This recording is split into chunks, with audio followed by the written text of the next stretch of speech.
देखिए, big boss जो है वो इंडिया का सबसे बड़ा रियलिटी शो है, ये सब जानते हैं। तो मेरे लिए कुछ घंटों के लिए वहाँ जाना, मेरे लिए ये बहुत बड़ा इवेंट था। It was a life changing event for me. और इसके लिए मैं बिग बॉस और एंडेमॉल की टीम का बहुत बहुत धन्यवाद करना चाहता हूँ कि उन्होंने मुझे ये मौका दिया। उन्होंने मुझे इतना काबिल समझा, इतना सक्षम समझा कि मैं अंदर जाके लोगों के बारे में उनका भविष्य बता सकता हूँ। जैसे कि और अगर एक्सपीरियंस की फर्दर मैं बात करूं, तो अंदर जो कंटेस्टेंट्स हैं जिनको हम सब पर्दे पे देखते हैं, टीवी पे देखते हैं, तो उनसे मिलना भी, उनसे इंटरेक्ट करना भी, it was a wonderful experience. जैसे कि हम बात करें, आप लोगों की बहुत भविष्य देखे हो, आपका मतलब काम ही है कि जी भविष्य देखना लोगों का। जी आप घर में जाते ही शिव ठाकरे का भविष्य देखे, उनको बोले कि आप टॉप 4 में आप आ सकते हो, जी। उनके बारे में। देखिए, शिव की जो सबसे बड़ी क्वालिटी है वो दिल से ना, जितने साफ शिव हैं शायद घर में और कोई कंटेस्टेंट नहीं होगा। जब मैं एंटर भी कर रहा था तो उधर मेरे को कोई भी नहीं जानता। तो Shiv was the first person, Shiv एक ऐसे पहले इंसान थे जो खड़े हुए मेरे लिए। और जब मैंने इंटरैक्ट किया, और जो उनका ऑरा है वो बहुत ही पॉजिटिव है। मतलब लोगों के बारे में किसी भी तरह की नेगेटिविटी वो नहीं रखते, जो कि सब देख पाते हैं शो में। और शिव का जो करियर है, जैसे कि मैंने प्रिडिक्ट किया और मैंने उन्हें बोला है कि टॉप 4 में वो अवश्य दिखते हैं मुझे। और कल सलमान सर ने भी मुझसे पूछा था कि अगर विनर आपको कौन दिख रहे हैं, तो मैंने उन्हें ये बोला कि मेरे पास सबका हॉरोस्कोप नहीं है।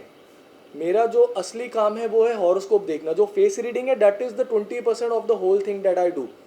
तो फेस रीडिंग की अपने में खुद कुछ कमियां हैं। फेस रीडिंग इतनी सक्षम नहीं है कि पूरा प्रिसीजन से हम बता पाए। इसलिए मैंने बोला था कि अगर आप प्रिडिक्शन की बात करो कि कौन जीत रहा है सिर्फ फेस रीडिंग से, तो मैं कहूँगा 51% जो है वो प्रियंका के चांसेस हैं, 49% जो है वो शिव के चांसेस हैं। लेकिन अगर आप मेरे फेवरेट्स की बात करो तो मैं चाहता हूँ कि शिव ये शो जीते। और शिव में एक और चीज़ मुझे बहुत क्लियरली दिखी थी, जो मैंने प्रिडिक्ट भी किया था। 2024 से पहले आप उन्हें बहुत जल्दी बॉलीवुड नहीं, अगर तो एक मराठी मूवी में तो ज़रूर देखोगे। जी, और साथ ही हम बात करें सिंबुल की, जी। तो उनका भी आप फ्यूचर देखे थे, और आपको सिंबुल का गेम कैसे लगा, मतलब किस तरह से घर के अंदर देख देखिए, सुम्बुल जो है अभी तक जितने भी कंटेस्टेंट रह गए हैं उनमें से सबसे यंग है। उनके बारे में मैंने काफ़ी कुछ अंदर बोला था कि अगर देखा जाए कि उनके पास्ट हिस्ट्री अगर देखी जाए, टटोली जाए, तो बहुत अप्स एंड डाउन्स उन्होंने देखे हैं, और डाउन्स ज़्यादा देखे हैं। इसलिए वो इमोशनली थोड़े से शेकन है। तो मैंने उन्हें बताया था, अगर इमोशनल स्टेबिलिटी, इसी वजह से वो दूसरों में मिक्सअप होने की कोशिश करते हैं। वो मिक्सअप होना गेम के लिए नहीं है, ये मैं बताना चाहता हूँ, लेकिन सब दर्शकों को यही लगता है कि सुम्बुल गेम के लिए सबसे मिक्सअप होती है, अपना फ़ायदा देखती है। लेकिन वो गेम के लिए बिल्कुल भी नहीं है। वो बस अपने आप को बिजी रखना चाहती है, अपने आप को इन्वॉल्व रखना चाहती है घर वालों के साथ, गेम के लिए नहीं। ठीक है, क्योंकि अगर वो फ्री रहे या अकेली रहे, तो वही स्ट्रेस जो उससे पास्ट हिस्ट्री से रिलेटेड है, और वही स्ट्रेस जो घर वालों के से रिलेटेड भी है, जैसे उनके डैड के साथ जो इंसिडेंट्स हुआ, जो काफ़ी लोगों को पसंद भी नहीं आया, जो फ़ोन कॉल की बात थी, तो ये सब चीज़ें भी उन्हें हॉन्ट करती रही हैं। और यही कारण है कि वो शो में भी उतना अपना जो चुलबुलापन है वो दिखा नहीं पाई। लेकिन एक चीज़ बहुत क्लियर है, आगे फ्यूचर उनका बहुत सही है।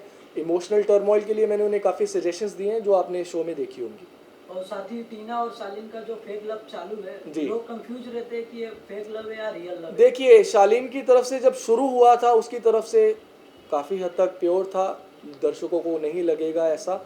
लेकिन टीना ने बिल्कुल अपनी गेम के एडवांटेज के लिए शालीन को यूज़ किया। स्टैन एक पहला इंसान था जिसने शालीन को साइड पर जाकर बोला था कि टीना जो है इससे थोड़ा दूरी बनाए रखें। बट शालीन को हम अब प्यार में अंधा कहें या गेम के लिए कहें, वापस बार बार इमोशनल सपोर्ट के लिए वो टीना के पास ही गया है। इसका एक रीज़न ये भी है क्योंकि गेम में उसको और कोई दिखा नहीं, टीना ही थी जो जिस पर जो उसके लिए एक सहारा, एक कंधा बनी हुई थी। शालीन को ये बात बहुत देरी से समझ में आई है। और जब मैं शो में गया भी हूँ, मैं भी यही बोल रहा था कि Shalin, it is a high time, अब आपको अपना खुद का गेम खेलना चाहिए, खुद के स्टैंड्स लेने चाहिए। शालीन का जो सबसे बड़ा फाइट भी जो हुआ है दोनों बार स्टैंड के साथ, उसका कारण भी टीना ही रही है। तो टीना ने अपने एडवांटेज के लिए, आप कह सकते हैं, शालीन को बहुत अच्छे से यूज़ किया।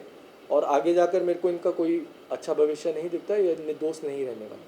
आपको क्या लगता है, बिग बॉस के घर में मास्टरमाइंड कौन है अभी इस समय? देखिए, अब मास्टरमाइंड जो है, इस समय की अगर हम बात करें, अगर हम पहले की बात करते वो साजिद भैया थे, उन्होंने बहुत अच्छे से गेम को कंट्रोल किया और इसमें मैं पॉजिटिव वे में ही उनको बोल रहा हूँ। उन्होंने बहुत अच्छे से सभी को कंट्रोल में रखा और हमेशा कोशिश की कि झगड़े ना हो। और मैं नहीं समझता कि बिग बॉस जितने भी सीज़न आए हैं बिग बॉस के 16, ये 16वां सीज़न चल रहा है, कोई ऐसा कॉन्टेस्टेंट जिसको कोई हेट नहीं करता और अप फ्रंट झगड़ा नहीं करता। अर्चना के 1-2 बार इंसिडेंसेस हुए थे साजिद भैया के साथ, लेकिन बाद में वो भी आप देख सकते हैं भाई बहन वाला प्यार उनका आगे निकल कर आया। तो साजिद भैया जो थे उनको आप मास्टरमाइंड कहो या घर में मिक्सअप होना अच्छे से वो कहो, तो साजिद भैया अपनी गेम बहुत अच्छे से खेल रहे थे। अगर हम अभी की बात करें तो शिव एक ऐसी पर्सनैलिटी है जिसको सभी पसंद कर रहे हैं और गेम वो अपने काफ़ी हद तक अपने कंट्रोल से चला भी रहे हैं, तो हम शिव को भी ये बोल सकते हैं। साथ ही सलमान खान सर के बारे में क्या कहना है आपका, उनके बारे में क्या कहना चाहोगे कुछ? देखिए, एक बहुत बड़ा मैंने लाइफ का एक बहुत मेजर एक्सपीरियंस उनसे शेयर किया था 2016 में, जब उनका मूवी एक आया था सुल्तान, जो कि एक बहुत बड़ा ब्लॉकबस्टर रहा था। तो 2016 में वो पंजाब आए थे और वो जहाँ पर एक प्राइवेट पार्टी में जाने वाले थे, वहाँ कुछ पर्सनल रीजंस की वजह से जो मैं शेयर नहीं करना चाहता, वहाँ मैं उनको मिल नहीं पाया। तो काफ़ी देर तक मुझे ये दुख रहा कि मैं बिल्कुल क्लोज से मैंने वो मौका गवा दिया और मैं रोया भी था, मैं ये भी ऐड ऑन करना चाहता हूँ। तो और वो समय था जब मैं एस्ट्रोलॉजी सीख रहा था। तो कल जब मेरा ये सपना पूरा हुआ तो मैंने बिग बॉस को और एंडेमॉल का बहुत बहुत शुक्रिया अदा किया, एस्ट्रोलॉजी का शुक्रिया अदा किया, जो कि एक ज़रिया बना है मेरे को सलमान सर से मिलने का। एंड सलमान सर को मिलना बहुत लोगों का सपना होता है और मैंने तो स्टेज शेयर किया उनके साथ, चाहे वो 2 मिनट के लिए चाहे वो 5 मिनट के लिए। तो मेरे लिए अभी तक का लाइफ का ये सबसे बड़ा इवेंट था और मैं सलमान सर को भी थैंक यू करना चाहता हूँ। उन्होंने बहुत अच्छे से, बहुत फ़नी वे से सब चीज़ों को लिया और अच्छे से थोड़ा सा सुना भी है मुझे। साथ ही बिग बॉस तो बहुत बड़ा एक रियलिटी शो रहा जी, उसके सिवा और कौन से रियलिटी शो में आप जाना पसंद करोगे? देखिए, जिन रियलिटी शोज़ में एस्ट्रोलॉजर की ज़रूरत पड़ सकती है तो मैं हमेशा तैयार रहूँगा। जैसे एंडेमॉल की टीम ने, जैसे कि मैंने अभी ऐड ऑन किया कि एंडेमॉल की टीम ने मुझे सक्षम समझा कि मैं अंदर जाकर लोगों का भविष्य बता सकता हूँ, और शायद मुझे ऐसा लगता है और एंडेमॉल की टीम ने भी यही कहा है, बिग बॉस की टीम ने भी यही कहा है कि आपने बहुत अच्छे तरीके से सबको उनका भविष्य बताया और उनके पास के बारे में भी बहुत अच्छे से बताया। तो फ्यूचर में अगर कोई ऐसे शोज़ होते भी हैं जहाँ किसी एस्ट्रोलॉजर की ज़रूरत है, I am always there. Subscribe to Midday India. Get direct notifications on all our videos by clicking on the bell icon.